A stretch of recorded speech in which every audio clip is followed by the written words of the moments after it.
आज के कहानी का शीर्षक है नीलमणि। हरिपुर गांव की सीमा पर शुरू होता था वह जंगल जिसे लोग काला जंगल कहते थे। इतना घना कि दिन में भी अंधेरा छाया रहता। पेड़ इतने ऊंचे कि उनकी छांव में सूरज की किरणें भी हार मान लेती। गांव वाले कहते थे कि जंगल में कोई प्राचीन शक्ति सो रही है। जो भी अकेला अंदर गया वो या तो पागल होकर लौटा या फिर कभी लौटा ही नहीं। अर्जुन इसी गांव का लड़का था। उम्र 22 साल, कद लंबा, कंधे चौड़े, लेकिन आंखों में एक स्थायी उदासी। उसके पिता रघुवीर जंगल के रखवाले थे। मतलब गांव की तरफ से कोई जंगल में न जाए, इसकी जिम्मेदारी उनकी थी। रघुवीर मजबूत इंसान थे, लेकिन 7 साल पहले एक पूर्णिमा की रात वो जंगल में गए और फिर कभी नहीं दिखे। तभी से अर्जुन का मन बेचैन रहता। वो रात रात भर जंगल की ओर देखता रहता। माँ सरिता हर बार रोकती, बेटा मत जाओ, वो मौत बुलाता है। लेकिन अर्जुन का दिल नहीं मानता। वो सोचता पापा जरूर किसी बड़े रहस्य को जान गए थे, इसलिए उन्हें मार दिया गया। मैं सच जानकर रहूंगा। एक दिन गांव में नया चेहरा आया, विक्रम। शहर से आया था। उम्र अर्जुन जितनी ही, चश्मा लगाए, बैग में कैमरा और लैपटॉप। वो एक युवा फिल्म मेकर था। इंटरनेट पर काला जंगल की कहानियां पढ़कर उत्सुक हो आया था। गांव में ठहरा तो सबसे पहले अर्जुन से मिला।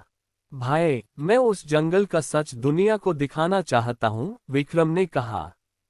तुम्हारे पिता के बारे में भी सुना, क्या तुम मेरे साथ चलोगे? अर्जुन ने पहले मना किया, लेकिन विक्रम की बातों में एक अजीब सा जोश था। वो कहता, अगर सच सामने आ गया तो तुम्हारे पिता की याद में कुछ अच्छा होगा। कम से कम लोग डरना छोड़ देंगे। कई दिनों की बहस के बाद अर्जुन राजी हो गया। उन्होंने योजना बनाई, आगामी पूर्णिमा की रात को जाएंगे। अफवाह थी कि पूर्णिमा पर जंगल में कुछ होता है। पूर्णिमा आए, चांद इतना बड़ा और चमकीला कि पूरा आसमान दूधिया लग रहा था।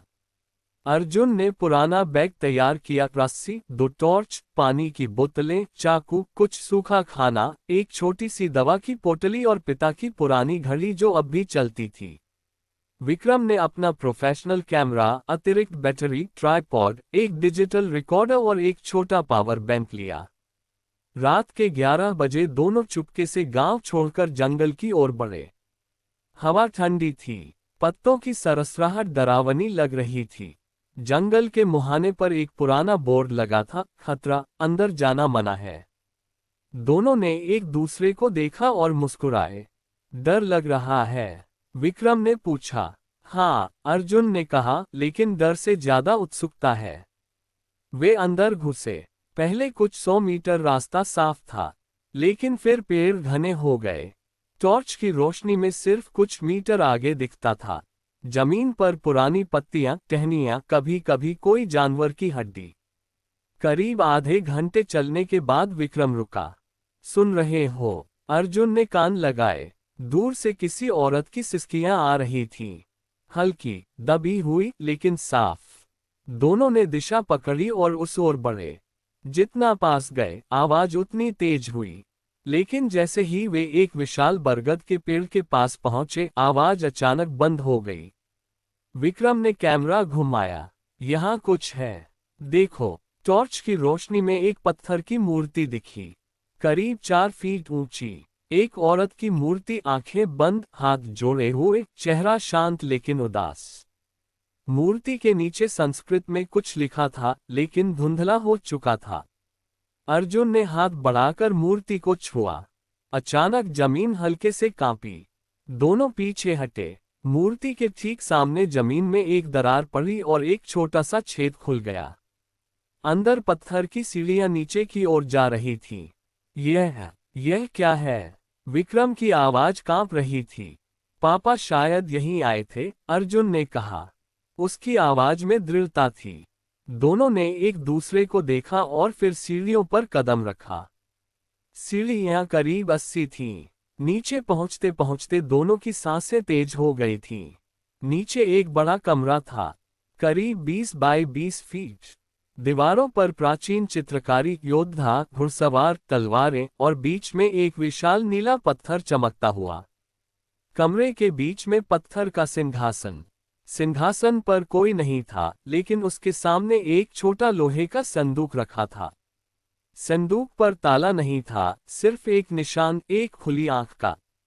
विक्रम ने कैमरा फोकस किया। ये सब रिकॉर्ड हो रहा है। अर्जुन ने धीरे से संदूक खोला। अंदर दो चीजें थीं, एक पुरानी चमड़े की डायरी और एक नीला पत्थर। पत्थर इतना चमकीला कि अंधेरे में भी रोशनी बिखेर रहा था, जैसे कोई छोटा सा तारा हो। अर्जुन ने डायरी खोली। पहला पन्ना पढ़ा। मैं, महाराज विक्रमादित्य का वंशज, इस स्थान पर छिपा हूं। ये नीलमणि हमारी कुल की रक्षा करता है। इसमें समय रोकने की शक्ति है, लेकिन जो इसे लालच से छुएगा उसकी यादें चली जाएंगी और वो इस जंगल का हिस्सा बन जाएगा। पन्ने पलटते गए। लिखा था कि यह जंगल राजा के समय से सुरक्षित रखा गया है। नीलमणि को हर 100 साल में एक सच्चे इंसान को सौंपा जाता है जो इसे गलत हाथों से बचाए। अर्जुन की आंखें नम हो गईं। पापा, उन्होंने इसे बचाया था। तभी कमरे में ठंडी हवा चली। टॉर्च की रोशनी मध्यम पड़ गई। एक काली छाया दीवार पर उभरी, लंबी, बिना चेहरे की। छाया बोलने लगी, आवाज गहरी, जैसे कोई गुफा से आ रही हो। तुमने इसे छुआ है, अब चुनाव करो। इसे ले जाओ या यहीं छोड़ दो। विक्रम पीछे हटा। अर्जुन, चलो यहां से। लेकिन अर्जुन रुका। नहीं, मुझे जानना है पापा कहाँ हैं। छाया हंसी। हंसी डरावनी थी। तुम्हारे पिता ने इसे नहीं लिया। वो आए, देखा, समझा और लौट गए। लेकिन रास्ते में एक और शक्ति जाग गई। कौन सी शक्ति? अर्जुन चिल्लाया। वह जो नीचे सो रही है। अचानक जमीन फटी। एक बड़ा गड्ढा खुला। अंदर से एक विशाल काला सांप निकला। लंबाई कम से कम 20 फीट।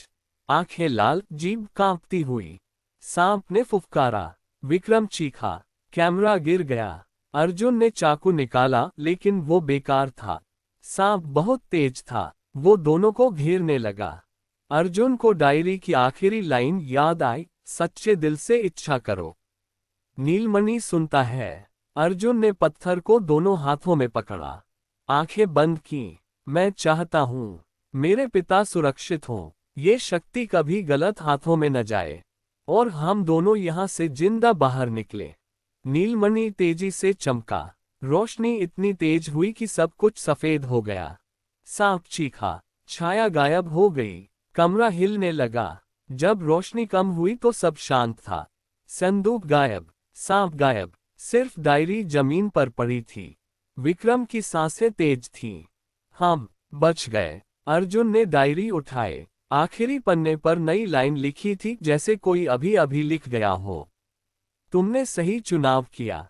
नीलमणि अब आजाद है। दोनों बाहर की ओर दौड़े। सीढ़ियां चढ़े। बाहर निकले तो जंगल बिल्कुल अलग लग रहा था। पेड़ हरे भरे, हवा मीठी, चांद अभी भी चमक रहा था। वे गांव की ओर भागे। रास्ते में अर्जुन रुक गया। जंगल के किनारे एक आदमी खड़ा था।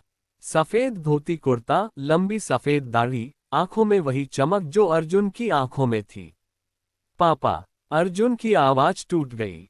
आदमी मुस्कुराया। हाँ बेटा, मैं यहाँ था, हमेशा से। नीलमणि ने मुझे बचाया, लेकिन अब वो चला गया। मैं आजाद हूँ। अर्जुन दौड़कर गले लग गया। दोनों रो पड़े। विक्रम दूर से देखता रहा, आंसू पोंछता हुआ। अगले दिन गांव में हलचल मच गई। अर्जुन ने सबको बताया। जंगल अब डरावना नहीं था। लोग धीरे धीरे अंदर जाने लगे, फूल तोड़ने, लकड़ी लेने। जंगल अब उनका दोस्त बन चुका था। विक्रम ने अपनी डॉक्यूमेंट्री बनाई, लेकिन आखिरी में सिर्फ इतना कहा, कभी कभी रहस्य रहस्य ही रहने चाहिए। कुछ सच सिर्फ दिल के लिए होते हैं। और अर्जुन, वो अब पिता के साथ जंगल के किनारे बैठता है।